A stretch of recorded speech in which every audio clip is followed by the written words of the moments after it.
ડીસાને પાણીદાર પ્રતિનિધિત્વ મળ્યો હોવા છતાં ડીસા નગરપાલિકાની કામગીરી ચર્ચાને એડે ચડવા પામી છે. અણઘડ વહીવટ, ભ્રષ્ટાચારી કોન્ટ્રાક્ટરને તક અને પ્રાથમિક સુવિધાઓ પૂરી પાડવાના બદલે બ્યુટિફિકેશનના નામે ખોટા ખર્ચા થતા હોવાની રાવ ઉઠવા પામી છે. પાર્કિંગ, પાર્ક અને પ્રાથમિક સુવિધાઓ અંગે લોકો ચર્ચા કરતા હોય છે, ત્યારે નગરપાલિકાના ચૂંટાયેલા સદસ્ય અને વિરોધ પક્ષના નેતા શ્રી જગદીશભાઈ મોદી શું કહે છે તે આપણે સાંભળીએ અને ત્યાર પછી આપણે જાણીએ ભવિષ્યને સુરક્ષિત રાખવા માટે ઇતિહાસને અને ભૂતકાળને થયેલી ભૂલોને પુનરાવર્તન ન થાય તે માટે શું કરવું જોઈએ તેના બોધપાઠની ચર્ચા. બાબા સાહેબ આંબેડકરના પ્રતિમાથી લઈ બાબા મંદિર થઈ શિવાજી મહારાજની જે પ્રતિમા છે, ફુવારા સર્કલ કહેવાય, ત્યાં સુધીના રોડને પણ આઇકોન રોડ બનાવવાની વાત છે. શહેરમાં સુંદર રોડ બને એના માટે લોકો ખુશ હોવા જોઈએ. સરકારશ્રીએ જે 13-14 કરોડ રૂપિયા ડીસા શહેરના વિકાસ માટે ફાળવ્યા એ માત્ર 2 રોડમાં જ વાપરી કાઢવા એ કેટલા અંશે વ્યાજબી છે. જલારામ મંદિરથી સાંઈબાબા મંદિર સુધીને એ રોડને ખૂબ જ પૈસા વાપરીને બનાવ્યો. ત્યાં સારી એવી બ્લોક નાખવામાં આવ્યા, ફૂટપાથ બનાવવામાં આવી અને 3 વર્ષમાં એવું શું થયું કે ફૂટપાથ તોડવી પડી.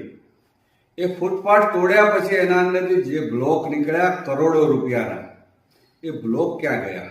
5 વર્ષ પહેલા સ્કોડા નામની કંપનીને પાણીનો કોન્ટ્રાક્ટ આપવામાં આવ્યો હતો. ડીસા શહેરમાં પાણી પુરવઠા આપવાનો જે કોન્ટ્રાક્ટ સ્કોડા નામની કંપનીને આપ્યો હતો અને એ વખતે ભ્રષ્ટાચારની વાત ઉપર એ સ્કોડા કંપનીને કેન્સલ કરીને નગરપાલિકાએ સંચાલન કર્યું. તો હવે પાછું સ્કોડા કંપનીને આપીને આપણે શું સાબિત કરવા માંગીએ છીએ?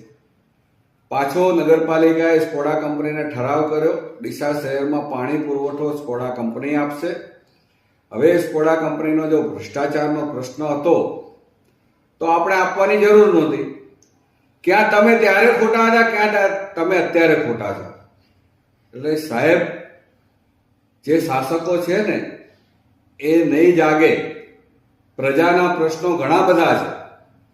બજારમાં જે ટ્રાફિકની સમસ્યાઓ છે, ગાડીઓ ઊભી રાખવાની સમસ્યાઓ છે અને આઇકોન રોડ બનાવવામાં આવી રહ્યો છે. કાળમાં જેટલી ગ્રાન્ટો આવી સારા કામ માટે વાપરવાની વાતો થઈ, એને બનાવવા માટે તો ખૂબ બધા હોંશે આવી જાય છે, પરંતુ એની સાચવણી નથી થતી, જેના કારણે કરોડો રૂપિયાનું નુકસાન શહેરને અને ગુજરાત સરકારની તિજોરી પર થાય છે.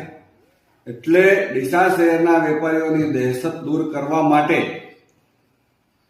એક એવો શ્વેતપત્ર બહાર પાડવું જોઈએ કે જેનાથી લોકોને ખબર પડે કે ડીસા શહેરમાં આઇકોન રોડ આ રીતે બનવાનો, આટલો ખર્ચો થવાનો છે, આવી ડિઝાઇન છે. અને જો આ ડિઝાઇન ખોટી હોય અને લોકો ના પાડતા હોય કે આવી ડિઝાઇન વાળા રોડ નથી બનાવો, તો 13-14 કરોડ રૂપિયાને ડીસા શહેરના બીજા વિસ્તારો જ્યાં જરૂરી છે, લાઇટ, પાણી, સફાઈ, એવી જગ્યાએ વાપરી અને ડીસા શહેરને તમે આઇકોન બનાવો. માત્ર 2 રોડને આઇકોન બનાવવાની વાતને કોઈ સમર્થન નહીં આપે. ડીસાની જનતા જાગશે ત્યારે તમારે આ બધા જવાબ આપવા પડશે. મહેરબાની કરીને ડીસા શહેરના પૈસાનો દુરુપયોગ ના થાય તેવી મારી નમ્ર વિનંતી છે. એ નાનાજી દેશમુખ પાર્ક ખૂબ સુંદર બનાવવામાં આવ્યો હતો અને એને હાઈકોર્ટમાં પણ પ્રશ્ન બન્યા અને આપણે ખોલાયો, પરંતુ આજે આઉટસોર્સિંગના માધ્યમથી તેને કોન્ટ્રાક્ટ પદ્ધતિથી આપી દીધો છે. સારા ઘરના લોકો ત્યાં જઈ નથી શકતા. એનું કારણ એવું છે કે ત્યાં ઘણા બધા પ્રશ્ન છે. ત્યાં પાણીનો પ્રશ્ન છે, પીવાનું પાણી નથી, ત્યાં સંડાસ બાથરૂમની વ્યવસ્થા નથી. ત્યારે ભારત માતા પાર્ક બની રહ્યો છે, ભારત માતાનું મંદિર બની રહ્યું છે. એ વિસ્તાર કેવો છે? એ વિસ્તારની આજુબાજુ સ્લમ વિસ્તાર છે, જ્યાં ગંદકી અને સફાઈનો અભાવ છે. અને જો ત્યાં ભારત માતા મંદિર બનાવીશું અને એવા વિસ્તારમાં કે જ્યાં ડીસાના શહેરીજનો જે જઈ ન શકે એવા વિસ્તારોમાં જો આપણે આટલા કરોડો રૂપિયા ખર્ચીએ, કેટલી અંશે વ્યાજબી વાત છે. શહેરમાં આવનારી ગ્રાન્ટો ધારાસભ્યશ્રીની ધ્યાનમાં હોય તો એમને સર્વાંગી વિકાસ થાય તેવું કરવું જોઈએ. આ હતા ડીસા નગરપાલિકાના વિપક્ષના નેતા જગદીશભાઈ મોદી. તેઓએ ડીસા નગરપાલિકાની વર્તમાન પરિસ્થિતિ અને ભૂતકાળમાં થયેલી ભૂલોને વર્ણવી હતી. ભવિષ્યને સુરક્ષિત બનાવવા માટેનો પાઠ એટલે ઇતિહાસ છે. જો તંત્રે બિહારની ફેક્ટરીના ફટાકડાનો કાંડ યાદ રાખ્યો હોત તો ડીસામાં ફટાકડાની ફેક્ટરીમાં આ કાંડ ન સર્જાયો હોત અને 23 લોકોના મૃત્યુ ન થયા હોત. તંત્રની બેદરકારીના કારણે આ કાંડ સર્જાયો. અને બેદરકારી તો બેદરકારી હોય છે.